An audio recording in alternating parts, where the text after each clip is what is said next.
اس نے خط لکھا اپنے دوست حبیب یمنی کے پاس اور اس میں لکھا تھا، ذرا توجہ سے سننا ایمان تازہ ہو جائے گا۔ میں بتانا چاہتا ہوں میرا نبی کتنی شان والا ہے۔ اس نے اپنے حبیب یمنی کو خط لکھا۔ حبیب یمنی ابو جہل کے بزنس پارٹنر بھی تھے اور اس کے ہم سبق ساتھی بھی تھے، بچپن کے دوست بھی تھے اس کے۔ اس نے خط لکھا کہ تم حکیم بھی ہو اور بڑے عقل مند بھی ہو، لیکن آؤ ایک بات ہے تم سے کرنی ہے، جیسی میرا خط تمہیں ملے فوراً چلے آنا مکے میں۔ یہ خط حبیب یمنی تک پہنچا، جیسی خط ان کے پاس پہنچا انہوں نے فوراً سفر شروع کیا، مکے کی سرحد پر آئے۔ ابھی مکے میں داخل نہیں ہوئے ہیں کہ ابو جہل پہلے ہی باہر کھڑا ہو گیا تھا اور ہاتھ میں روئی لے کے کھڑا تھا۔ حبیب یمنی کو آتے دیکھا، اتارا نیچے کا، نیچے اتر، نیچے اترے حبیب یمنی کا اب کیا کہنا ہے؟ کہا پہلے یہ روئی لو اپنے کانوں میں لگا لو۔ کہا کس لیے؟ کہا کہ محمد کی آواز تمہارے کانوں تک نہ پہنچ جائے۔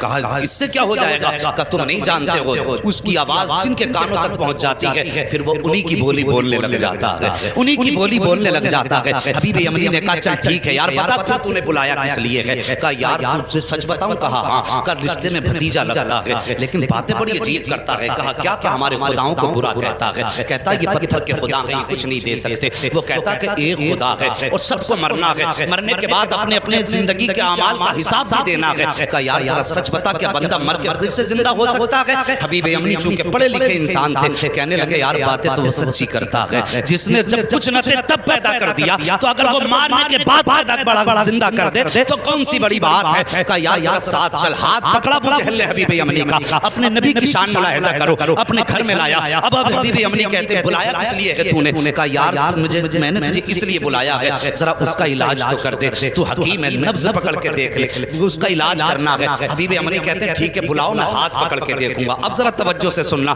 یہ دشمن کی بولی ہے، سچ وہ ہوتا ہے جو سر چڑھ کے بولا کرتا ہے۔ اگر کوئی اعلیٰ حضرت کو گالی دے تو اس کے بکواس کرنے سے اعلیٰ حضرت کے رتبے کم نہیں ہو جاتے ہیں۔ مخالف اسی کے ہوتے ہیں جو حق پہ ہوا کرتا ہے، دشمن اسی کے ہوتے ہیں جو سچ پہ ہوا کرتا ہے، کبھی اہل غیرے کا کوئی مخالف نہیں ہوا کرتا ہے۔ ذرا توجہ سے سننا پیارے۔ ابو جہل نے کہا تھا کہ میں نے تجھے علاج کے لیے بلایا ہے۔ کہا ٹھیک ہے بلاؤ۔ کہا کیا کرے گا؟ کہا نبض پکڑ کے دیکھوں گا۔ ابو جہل کہنے لگا یار اگر تو نے نبض پکڑ لی تو بات ہی ختم ہو جائے گی۔ کہا کس لیے؟ کہا ہاتھ مت پکڑ لینا۔ کہا کیوں؟ کہا جو اس کے ہاتھ میں ہاتھ دے دیتا ہے پھر وہ بولی اس کی بولنے لگ جاتا ہے۔ کہا یہ کہنا کیا چاہتا ہے؟ تب ابو جہل نے کہا تھا یار سن بات سچی ہے لیکن ذرا دماغ میں اتار لینا۔ ایک دن میں گیا تھا محمد کے پاس اور میرے ہاتھ میں پتھر تھے، میں نے جا کے کہا تھا بتا میری مٹھی میں کیا ہے، تو انہوں نے میری طرف دیکھا اور دیکھنے کے بعد کہا اگر میں بتاؤں تو کیا کمال ہوگا، اگر یہ خود بتائیں جو تیری مٹھی میں تب کمال ہو جائے گا۔ کہا میں خوش ہو گیا، میں سوچنے لگا یار اب تو یہ پھنس گئے ہیں، میرے ہاتھ میں پتھر ہے اور پتھر بولا نہیں کرتے ہیں۔ کہا یہ سوچ کے میں نے کہا ٹھیک ہے انہی سے کہلوا دو۔ میرے نبی نے فرمایا کنکریو، اگر میرے نبی نے فرمایا جو تیری مٹھی میں ہے اگر میں بتاؤں گا تو کوئی کہے گا کسی نے بتا دیا ہوگا، آخر اس مٹھی میں رہنے والی چیز سے پوچھ کے ہم کون ہے۔ جیسی اس نے کہا بہت خوش ہوا، کان کے قریب مٹھی لگائی، جیسی کان کے قریب لگائی تو پتھر کہہ رہے تھے لا الہ الا اللہ محمد الرسول اللہ۔ ابو جہل کہنے لگا او یار یہ ہاتھ کا کمال ہے، ہاتھ مت پکڑ لینا، اگر اس کا ہاتھ پکڑ لو تو بات ہی ختم ہو جاتی ہے، ہاتھ یہاں پکڑتا ہے رب کی رحمت میں جا کے چھوڑ دیتا۔ اللہ اکبر۔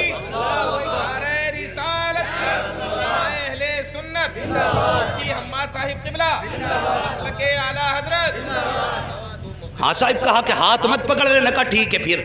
کہا پھر اگر ہاتھ نہیں پکڑنا تو کم سے کم اس کی آنکھوں میں جھانک کے دیکھوں گا، آنکھوں کے ذریعے بھی بیماری کا پتہ چلتا ہے۔ یہ ڈاکٹر لوگ بیٹھے ہوئے ان سے پوچھئے آنکھوں کے ذریعے بیماری کا پتہ چلتا ہے، اور یہ علماء اکرام ہے بڑے بڑے علماء، ان سے پوچھئے کہ جادو اور آسیب کا پتہ بھی آنکھ سے چل جاتا ہے۔ تو کہنے لگے ٹھیک ہے پھر آنکھ میں جھانک کے دیکھوں گا۔ کہا اس کی آنکھوں میں آنکھیں مت ڈال دینا۔ کہا کس لیے؟ کہا اگر آنکھ سے آنکھ ٹکرا گئی تو کام ہی ختم ہو جاتا۔ کہ دشمن کہہ رہا کہ آنکھ میں آنکھ مت ڈال دینا۔ کہا پھر؟ کہا اگر آنکھ سے آنکھ ٹکرا گئی تو قصہ ہی ختم۔ کہا کیا ہو جاتا؟ کہا ایک بار بلال کی نظر پڑ گئی تھی محمد کے چہرے پہ، پورے مکے نے مارا، یہاں تک کہ جسم سے خون بہا، کھال جلائی، چربی پگھل کے جلی۔ میں نے کئی بار مار کے کہا تھا محمد کا دامن چھوڑ دے۔ کہنے لگا اس کی آنکھوں کا کمال یہ ہے کہ جب سے اس کی نظر محمد کی نظروں سے جا کے ٹکرائی ہے، دنیا کا ظلم ایک پلے میں، بلال کی ہمت ایک پلے میں، وہ دنیا چھوڑنے تیار ہے، محمد کو چھوڑنے تیار ہی نہیں ہوگا۔ بس آنکھیں بھی مت دیکھ لینا۔ تو کہا یار پھر بلایا کس لیے ہے؟ ہاتھ بھی نہیں پکڑنا ہے، آنکھ میں بھی نہیں دیکھنا ہے، بلایا کیوں ہے؟ کہا پھر ایسا کر خوشبو سے پتہ لگائیں گے۔ کہا تو پھر ٹھیک ہے، تو کام ہی نپٹا دے گا۔ کہا پھر؟ کہا خوشبو سے سونگ کے بتاؤں گا کیا ہے۔ کہنے لگا اس کی خوشبو کی سونگنے کی ضرورت کیا ہے؟ پورا مکہ گواہ ہے، جس گلی سے گزر جاتا ہے 8 دن تک گلیاں مہکتی رہتی ہیں۔ بولو یار ذرا سبحان اللہ۔ جی اگر تھک کے بھوکے بیٹھیں تو میں قربان بھائی سے کہوں گا انہیں پہلے کھانا بانٹ لیں، اگر تھک کے نہیں بیٹھے تو محبت سے بولیں ذرا یا رسول اللہ۔ اللہ سلامت رکھے، اللہ آج کی گرمی تیرے محبوب کے ذکر کے لیے برداشت کی ہے، مالک قیامت میں محبوب کی زلفوں کا سایہ عطا فرما دینا۔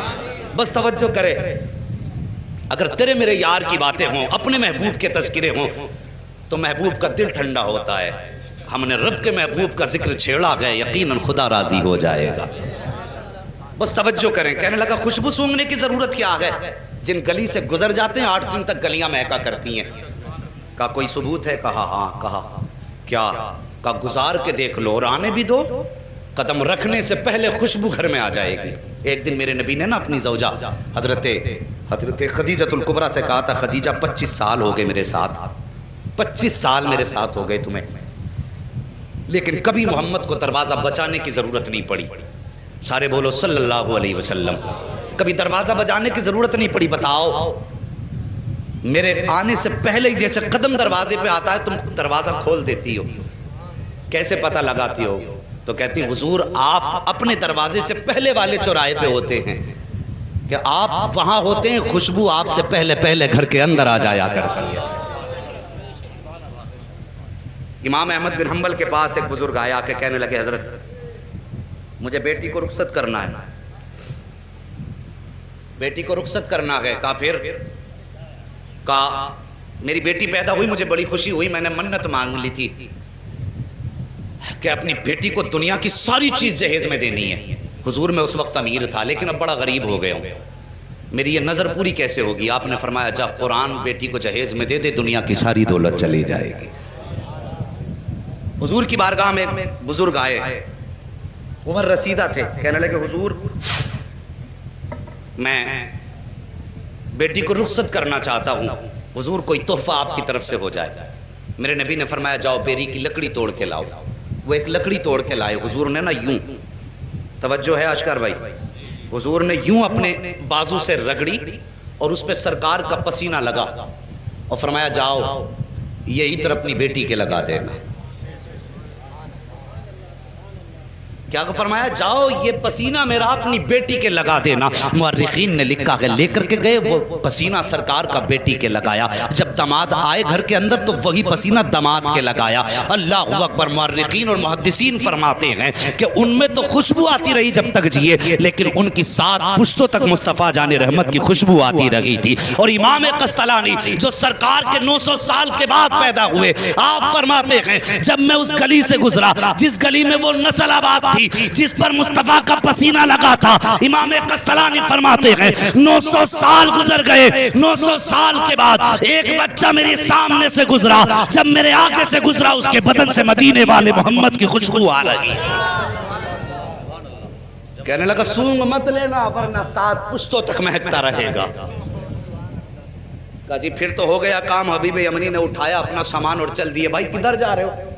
کہا علاج کا تو یہ طریقہ ہی نہیں بچا، ہاتھ میں نہیں دیکھ سکتا، آنکھ میں نہیں جھانک سکتا، خوشبو میں نہیں سونگ سکتا، تو بتا پھر علاج کیسے کروں گا؟ بھائی راضی ہو جا، غصہ نہ ہو، ٹھنڈے دماغ سے ذرا کام لے، بیٹھنا ہم انتظام کر لیں گے۔ کہا پھر؟ کہا ملاقات کر لے۔ کہا ٹھیک ہے ملاقات کر لیتے۔ جگہ کا تعین، کدھر جانا؟ کہا ان کے ہاں تو نہیں جائیں گے، انہیں اپنے گھر بلا لیتے۔ توجہ کرنا، کیا کہا؟ انہیں اپنے، ذرا سارے کہہ دو، اپنے گھر بلا لیں گے، اپنے۔ کاش اللہ اس آمد کے صدقے میں آج بھی مصطفیٰ کی آمد ہو جائے، واللہ وہ سن لیں گے، فریاد کو پہنچیں گے، اتنا بھی تو ہو کوئی جو آ کرے دل سے۔ کہا گھر بلا لیتے۔ المختصر یہ فیصلہ ہو گیا، سرکار کی بارگاہ تک خبر پہنچی، اسلام کا ابتدائی دور ہے۔ کہا حضور آپ کو فلاں جگہ پہ آنا پڑے گا۔ ابو جہل جس کا لقب ہے، مشہور ہے دنیا میں لفظ ابو جہل سے، کیونکہ میرے نبی نے ایک بار ابو جہل کہہ دیا تھا، آج تک پوری دنیا ابو جہل کہہ رہی ہے، اور حضور نے ایک بار کہہ دیا تھا تمہارا نام ابو ہریرہ ہے، پوری دنیا سے نام بھولے بیٹھی ہے۔ حضور جو کہہ دیں وہی پتھر کی لکیر ہے۔ توجہ کیجئے۔ کہا ٹھیک ہے لیکن جب یہ خبر ہوئی کہ حضور ابو جہل کے گھر جا رہے ہیں، اصل نام ابو جہل کا عمرو بن ہشام ہے، کہ عمرو بن ہشام کے گھر حضور جا رہے ہیں، باتیں ہونے لگی کہ دشمن کے گھر جا رہے ہیں، حضور کا دل تھوڑا رنجیدہ ہوا، یا اللہ مکے میں ایسی باتیں ہو رہی ہیں، فوراً رب کی جانب سے پیغام آیا، محبوب اداس کیوں ہوتا ہے، گھر اس کا ہے چرچا تو تیرا ہی کرا رہے ہیں، خرچ اس کا ہے چرچا تو تیرا ہی ہے نا، پریشان کیوں ہوتا ہے، اللہ اکبر۔ اب سرکار کو دعوت دے دی گئی، اب ابو جہل کی پلاننگ دیکھو، کہنے لگا سنو بھائی، میں نے یہ سنا جب وہ آتے ہیں تو تم اس کی عزت کے لیے کھڑے ہو جاتے ہو، آج وہ آئے نا تو کوئی کھڑا مت ہو جانا، اپنی جگہ سے مت اٹھ جانا، تاکہ انہیں لگے کہ ان کی اوقات کیا گئی، اسے معلوم نہ تھا آج پالا کس سے پڑ گیا ہے، یہ جانتا نہیں تھا آج کس سے پنگا لے رہا ہے، کہا اٹھنا مت تاکہ انہیں اپنی عزت کا پتہ چل جائے، لیکن یہ اپنی پلاننگ کر رہا تھا۔ ادھر رب نے فرمایا جبریل جی رب جلیل، کہا کیا کر رہے ہو، کہا رب حکم فرما دے، کہا آج ابو جہل کے گھر میں پلاننگ ہو رہی ہے، محبوب آئے تو پھر کسی کو اٹھنا نہیں ہے، کہا جاؤ فرشتوں کی جماعت ساتھ لے کے چلے جاؤ، اور جتنے بیٹے ہیں نا ابو جہل عتبہ شیبہ بڑے بڑے دشمن، سب کے پیچھے جا کے ایک ایک فرشتہ کھڑا کر دو، جیسے محبوب پہنچے اور جو اٹھنا نہ چاہے، جبریل تیری ذمہ داری ہے کان پکڑ کے اس کو سیدھا کھڑا کر دینا۔ آج بھی لوگ بھوکا کرتے ہیں کہ سلام کھڑے ہو کے کیوں پڑھتے ہو، قیام تعظیمی یہ رب کراتا ہے، اور قیام تعظیمی سے روکنا تمہارے باپ ابو جہل کا کام تھا، انہوں نے کہا کھڑا نہیں ہونا کسی کو بھی، اور رب نے فرمایا دیکھوں آج کون کھڑا نہیں ہوگا، محبوب میرا جسے میں چاہوں گا وہ کھڑا ہوگا، اللہ اکبر۔ جب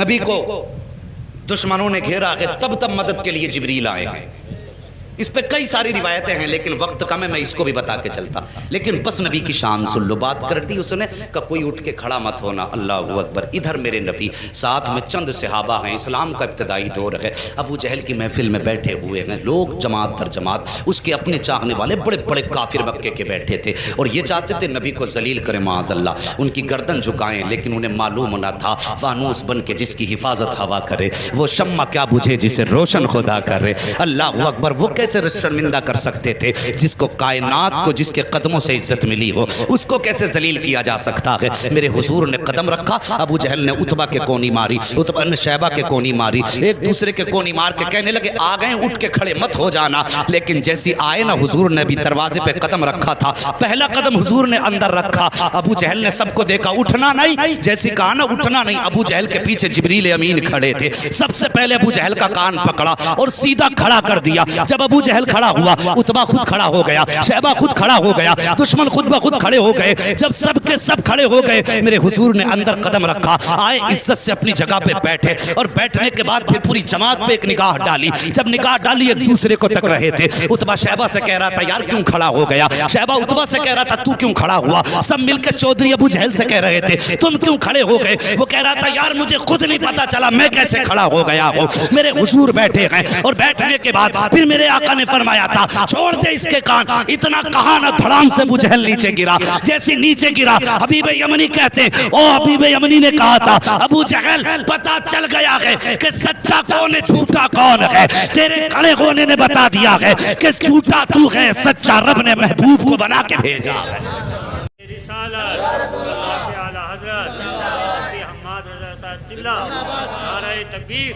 بس توجہ کیجئے پیارے، اللہ سلامت رکھے سب کی نسلوں کو، جتنے بھی مسلک اہل سنت والے ہیں، بس توجہ کیجئے۔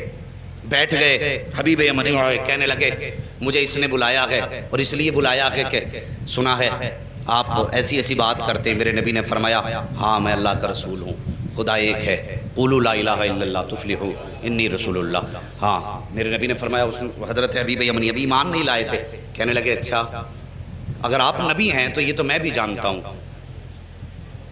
کہ نبی جادوگر کا جادو آسمان پہ نہیں چلتا ہے، صرف زمین پہ چلتا ہے۔ اس کا دعویٰ یہ کہ آپ جادوگر ہیں، میرے نبی کے بارے میں کہنے لگے کہ ابو جہل کا دعویٰ یہ کہ آپ جادوگر ہیں، لیکن میں یہ جانتا ہوں کہ جادوگر کا جادو زمین پہ چلتا آسمان پہ نہیں، اور نبی وہ ہوتا ہے جو دل کے حال جانتا ہے۔ آج بد مذہب بدعقیدہ لوگ کہتے ہیں کہ حضور کو پیٹھ کے پیچھے کی خبر نہیں، حبیب یمنی ایمان لانے سے پہلے جانتے ہیں نبی وہ ہوتا ہے جو دل کی بات جانتا ہے۔ جو راز جانتا وہ نبی ہوتا. یہ حبیب یمنی کہہ رہے ہیں. کہتے حضور اس لیے میرے 2 سوال ہیں, 2 سوال یاد رکھنا. حبیب یمنی کیا کہتے ہیں میرے؟ بولو سارے بولو. میرے 2 سوال ہیں. ایک سوال میں کروں گا, جواب آپ کو دینا ہے.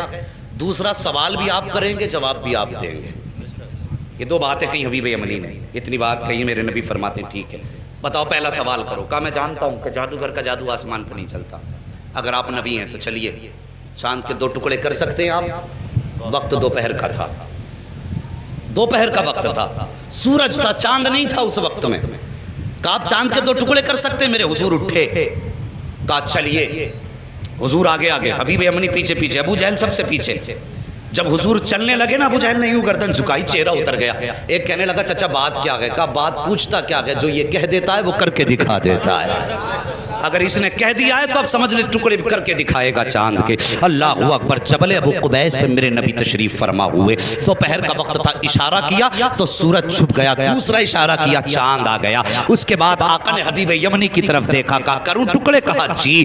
اتنا کہا میرے حضور نے انگشت نبوت اٹھائی اور یوں اشارہ کیا تو ایک ٹکڑا پورب میں تھا, دوسرا پچھم میں چلا گیا ہے. چاند 2 ٹکڑے ہو گیا. جب چاند 2 ٹکڑے ہوا, آپ فرماتے ہیں اب بتا کیا رائے ہے, انہیں جوڑنا ہے یا قیامت تک کے لیے ایسے ہی چھوڑنا ہے؟ اللہ اکبر. حبیب یمنی نے کہا تھا اب جوڑ بھی دیجئے.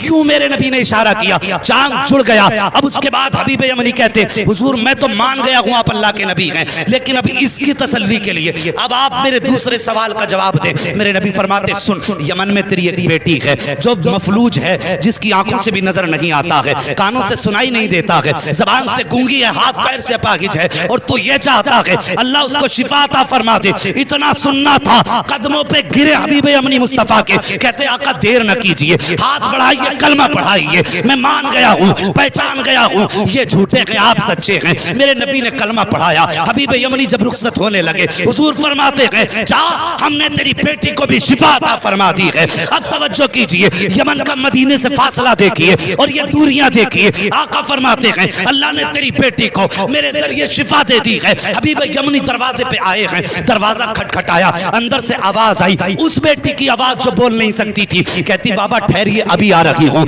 بچی جو چل نہیں سکتی تھی توڑ کے دروازے پہ آئی ہے. دروازہ کھولا, حبیب یمنی نے بیٹی کو دیکھا, زارو قطار رونے لگے. فرماتے بیٹی یہ کیسے ہو گیا, کیسے ٹھیک ہو گئی؟ بچی نے کہا تھا بابا دوپہر کا وقت تھا, میں لیٹی ہوئی تھی, لیکن اچانک شور ہوا کہ اندھیرا ہو گیا ہے. اندھیرا ہو گیا کہ بابا مجھے تو نظر نہیں آتا, لیکن جیسی شور ہوا اندھیرا ہو گیا. میں یہ سمجھی رات ہو گئی ہے, میں لیٹی, میری آنکھ لگ گئی. کیا دیکھتی ہوں؟ خواب میں بڑے حسن والا چہرہ, بڑی خوبصورت وجاہت والا ایسا چہرہ تھا بابا کہ نظر پڑنے کے بعد ہٹنے کا نام نہیں لے رہی تھی. وہ میرے خواب میں آیا, اس نے آ کے میرے سر پہ ہاتھ رکھا. بابا ہاتھ لگنے کی دیر تھی کہ میرے پورے بدن کو اللہ نے شفا بخش دی ہے, اور بابا مجھے کلمہ بھی پڑھا کے گیا ہے. اللہ اکبر. اتنا سنا, بیٹی کے سر پہ ہاتھ رکھ کے حبیب یمنی روئے اور کہتے بیٹی میں بڑے نصیب والا ہوں, جس کی تو بات کر رہی ہے میں اسے دیکھ کے بھی آیا ہوں, اس کے ہاتھ میں ہاتھ دے کے بھی آیا ہوں, اور اس کے شہر میں کلمہ پڑھ کے آیا ہوں. تب بیٹی نے رو کے کہا تھا بابا نصیب والے آپ نہیں ہو,